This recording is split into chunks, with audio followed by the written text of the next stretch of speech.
English paragraph writing, how to be successful in a job interview, যে একটি চাকরির ইন্টারভিউয়ে সাক্ষাৎকারে কিভাবে সফল হতে হয়। তো এই প্যারাগ্রাফটি পড়া হচ্ছে ইংলিশ রাইটিং স্কিলস এই বইটি থেকে।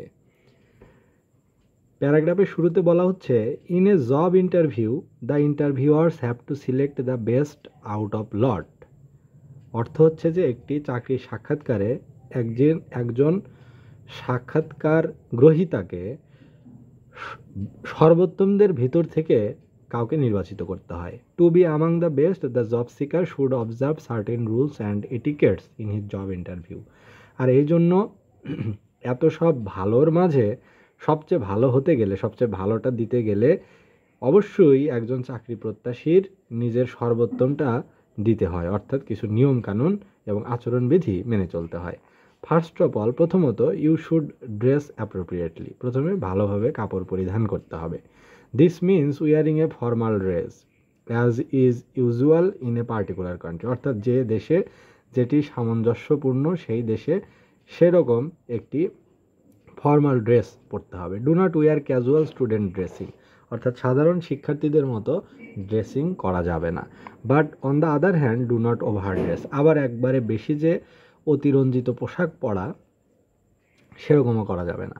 If you are not sure about the appropriate formal dress for the organisation you are seeking a job in, you can have some idea about it some days before the interview by a short spying on the dress of the employees there. অর্থাৎ ধরো কোনো চাকরির পরীক্ষায় ইন্টারভিউয়ে তুমি কোন dress পরবে সেটি তুমি জানো না, তখন তুমি কি করবে, তুমি যে প্রতিষ্ঠানে চাকরির পরীক্ষাটি দিবে, ইন্টারভিউ দিবে, সেই প্রতিষ্ঠানের যারা কর্মী আছে তাদের দিকে তোমরা লক্ষ্য রাখবে। তুমি লক্ষ্য রাখবে যে সে কোন পোশাক পরিধান করে, তারা কোন ড্রেস কোড মেনে চলে, তুমি সেরকম ড্রেস কোড পরে সেই ইন্টারভিউ হাজির হবে।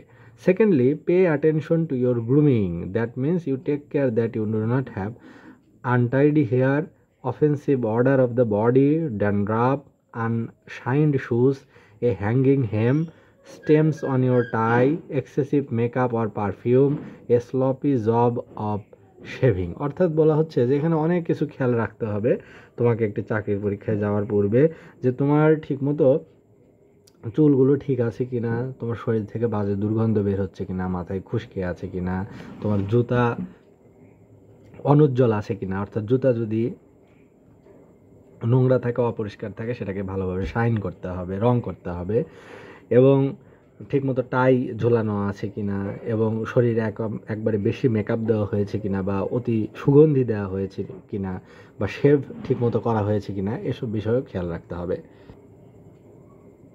Thirdly, look alert, poised and friendly, অর্থাৎ দেখতে যেন তোমাকে বন্ধুত্বপূর্ণ মনে হয়, অর্থাৎ তোমাকে খুবই কমফোর্টেবল, নর্মাল মনে হয় এরকম।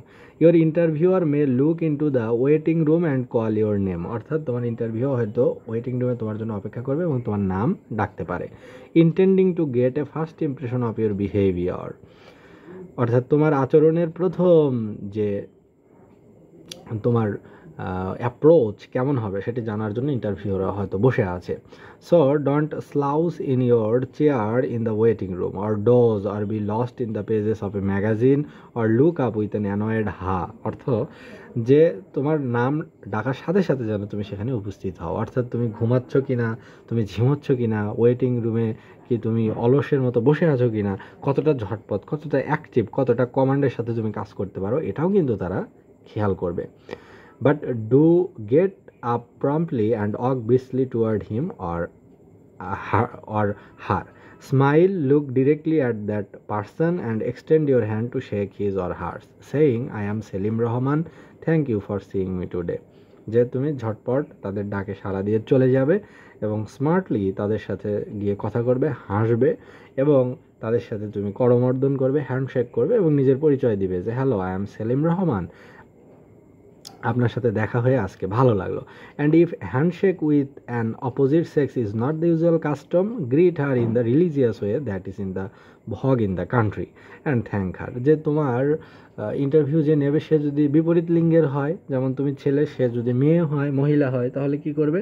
তাহলে তোমার দেশের যে রীতি সেই অনুযায়ী তাকে হয়তো সালাম দিবে, বা তোমার যে ধর্মীয় দৃষ্টিকোণ থেকে যেভাবে একজন মহিলার সাথে তুমি জেস্টার, শারীরিক জেস্টারের মাধ্যমে তুমি তার সাথে শুভেচ্ছা বিনিময় করতে পারো, এভাবে তুমি করবে। But you may be called from the waiting room by a person other than an interview. এবং এমনও হতে পারে যে ইন্টারভিউ সরাসরি তোমাকে না ডেকে হয়তো অন্য কোনো ব্যক্তি তোমাকে ডাক দিয়ে ভিতরে ঢুকতে বলছে। If permitted, enter with a good friendly smile with confident steps, neither too quick nor slow, and have a quick but gentle look at the members of the board. যে এমন কেউ যদি তোমাকে ডাক দেয় যে ভিতরে প্রবেশ করুন, এরকম ডেকে দেয়, তাহলে তুমি জেন্টলি, ভদ্রভাবে সেখানে রুমে প্রবেশ করবে, না বেশি দ্রুত না বেশি স্লো, বাট খুবই কনফিডেন্ট বা আত্মপ্রত্যয়ের সাথে তুমি সেই বোর্ড অফ মেম্বার্সদের সামনে হাজির হবে। When near enough, greet them in the way usual in the country. Do not sit down until asked. যতক্ষণ না তোমাকে বসতে বলা হয় ততক্ষণ বসবে না। While sitting down, say thank you all for the seeing me today. যখন বসবে, তারা তোমাকে বসতে বলবে, তখন বসবে এবং বলবে আপনাদের সবার সাথে দেখা হয়ে আজকে ভালো লাগলো। Fourthly, expect to make a little small talk. The interviewer may start a small talk to check your ability to be politely sociable. অর্থাৎ ইন্টারভিউয়ার তোমার সাথে একটা শর্ট কনভারসেশন ক্রিয়েট করার জন্য হয়তো টুকিটাকি দুই একটা ক্যাজুয়াল কথা বলবে, দেখবে যে তুমি কতটা ভদ্রভাবে, আন্তরিকতার সাথে, সামাজিকভাবে তুমি কতটা প্রম্পট, কতটা কমিউনিকেশন পাওয়ার তোমার আছে। He may want to chat about the weather for a few minutes. এমনকি এমন হতে পারে যে সে আজকের আবহাওয়া নিয়ে, সেদিনের আবহাওয়া নিয়েও তোমার সাথে কথা বলতে পারে।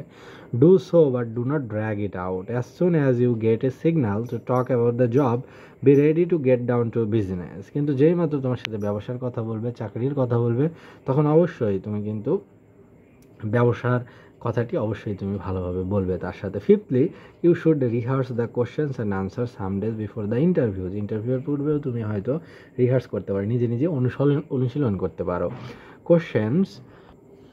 Questions that are usually asked in most interviews. অর্থাৎ যে মোস্ট ইন্টারভিউতে যে কোশ্চেনগুলো করা হয় সেগুলো তুমি বাসায় অনুশীলন করতে পারো, প্র্যাকটিস করতে পারো। For example, one question may be tell me about yourself. একটা প্রশ্ন এরকম যে তোমার নিজের সম্পর্কে বলো, এটি তো একটি সাধারণ কোশ্চেন। ইন আনসার, উত্তরে, give a brief summary of your life and work experience.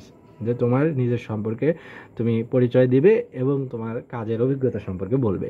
Another question May follow, অন্য আরেকটি কোশ্চেনও করতে পারে যে why did you leave your last job. আপনি কেন আপনার আগের চাকরিটি ছেড়েছিলেন। Never badmouth anyone in answering this question anyone of your organization you worked for, but say that you left in order to seek greater responsibilities or challenges. অর্থ যে তুমি তোমার যে বিগত প্রতিষ্ঠান ছিল, গত প্রতিষ্ঠান, সেই প্রতিষ্ঠানের বিষয়ে, সংগঠনের বিষয়ে কারো নামে কোনো ব্যাড মাউথ বা গালিগালাজ করবে না, নোংরা কথা বলবে না, বাজে কথা বলবে না, সমালোচনা করবে না, ভালো কথা বলবে। বরং এটা বলবে যে আমি আসলে চাকরিটা ছেড়েছিলাম যাতে আমি আরও একটু বৃহত্তর দায়িত্বের দিকে যেতে পারি, বৃহত্তর সমস্যা বা প্রতিকূলতার দিকে আমি পৌঁছাতে পারি, এই জন্য আমি চাকরিটা ছেড়েছিলাম, যে আমি আরও দায়িত্ববান কিছু করব। Be positive not negative. অবশ্যই পজিটিভ থাকবে, ইতিবাচক থাকবে, কোনো নেতিবাচকতা দেখাবে না। Then if asked about your strength and weakness, যদি তোমার সামর্থ্য বা শক্তি বা দুর্বলতার বিষয়ে বলা হয়, mention your strong points specially those which are relevant for the job you are seeking. অবশ্যই এমন পয়েন্টগুলো বলবে যে পয়েন্টগুলো খুবই শক্তিশালী কোন দিক থেকে, যে তোমার চাকরির related. About your weakness, do not say that you do not have any, but mention one or two that will not affect your work efficiency. যে যদি তোমার দুর্বলতা বলতে পারে, দুই একটা বলবে, কিন্তু এমন কিছু বলবে না যেটি তোমার চাকরির ক্ষেত্রে প্রভাব ফেলতে পারে, যে নেতিবাচকতা, সেটি বলবে না। হয় শুড উই হায়ার ইউ, আমরা কেন আপনাকে হায়ার করবো বা তোমাকে চাকরিটি দেবো। মেবি আনাদার কোশ্চেন, অন্য আরেকটি প্রশ্ন এরকম হতে পারে। তখন in answer, tell the recruiter the company is the one you would like to work for.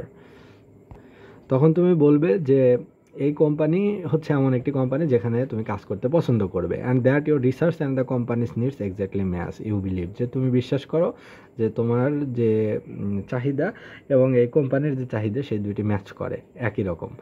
There may be another question like, আরেকটি প্রশ্ন এরকম হতে পারে, do you have any questions, তোমার কি কোনো প্রশ্ন রয়েছে। Ask a question or two about the specific aspects of the job.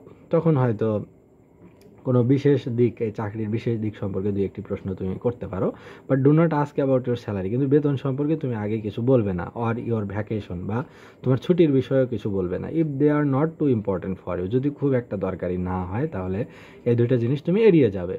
There will be time enough to discuss them later, সেগুলো কথা বলার জন্য পরে তুমি আরও সময় পাবে। Today your task is to demonstrate what a good employee you would be, বর্তমানে তোমার কাজ হচ্ছে এটি প্রকাশ করা, এটি ব্যাখ্যা করা যে তুমি এই চাকরিটির জন্য ফিট বা উপযুক্ত। Sixthly, send a thank you note to the interviewer 1 or 2 days after the interview 2-1 দিন পরে তুমি একটি থ্যাংক ইউ নোট বা ধন্যবাদ পত্র তাদের কাছে পৌঁছে দিবে, যে ইন্টারভিউ দিয়ে আমার ভালো লেগেছে, আপনাদের সাথে কথা বলে ভালো লেগেছে, এরকম একটা থ্যাংক ইউ নোট তাদের পাঠাবে। In it thank the interviewer for seeing you, তোমাকে ডাকার জন্য তাদেরকে ধন্যবাদ দিবে। Reaffirm your interest in the job, চাকরিতে ঢোকার জন্য, প্রবেশের জন্য তোমার নিশ্চয়তা তাদের বা আগ্রহ তাদেরকে আরও দেখাবে, সেরকম কথা বলবে। And mention again why you think you are the best candidate for it, এবং অবশ্যই এটা উল্লেখ করবে যে কেন তুমি এই পদের জন্য এতটা যোগ্য। Make the note courteous, business like and brief, just a paragraph or two, একটা প্যারাগ্রাফ বা দুইটা প্যারাগ্রাফে সেটি লিখবে। অবশ্যই সেখানে থাকবে তোমার মার্জিত ভাষা, থাকবে তোমার ব্যবসা সুলভ মনোভাব, অর্থাৎ ব্যবসা রিলেটেড প্রফেশনাল কথা, এবং সেটা অবশ্যই অনেক সংক্ষিপ্ত হবে বাট ক্যাচি হবে। If the interviewer is wavering between several equally qualified candidates, such a note could tip the scales in your favour, যে যদি ইন্টারভিউয়ার মানে ওয়েভারিং, তার সে মানে ভেবে যদি কুল না পায়, অর্থাৎ 2, 3, 4, 5 জন ক্যান্ডিডেটের ভিতরে যদি সে ভাবতে থাকে যে কাকে দেব, এরকম প্রেক্ষিতে তোমার এই থ্যাংক ইউ নোট তাদেরকে তোমার ফেভারে বা তোমার অনুকূলে আসার জন্য অবশ্যই হেল্প করবে। তো এই প্যারাগ্রাফটিতে বলা হচ্ছে যে how to be successful in a job interview, একটা জব ইন্টারভিউ কীভাবে সাকসেসফুল হতে হয় সে প্যারাগ্রাফটি পড়া হলো। এটি পড়া হলো হচ্ছে ইংলিশ রাইটিং স্কিলস এই বইটি থেকে।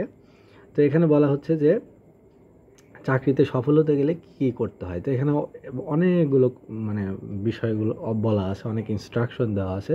তো এটি আসলে একটি লিস্টিং প্যারাগ্রাফ, অর্থাৎ এখানে লিস্টিং প্যারাগ্রাফ বা একের পর এক, ফার্স্টলি, সেকেন্ডলি, থার্ডলি, ফোর্থলি, ফিফথলি, সিক্সথলি, সেভেনলি, তারপরে কী কী করতে হবে তার একটা লিস্ট আকারে বর্ণনা দেওয়া আছে, বলা আছে। এই জন্য এই প্যারাগ্রাফ এটাকে বলা যেতে পারে লিস্টিং প্যারাগ্রাফ।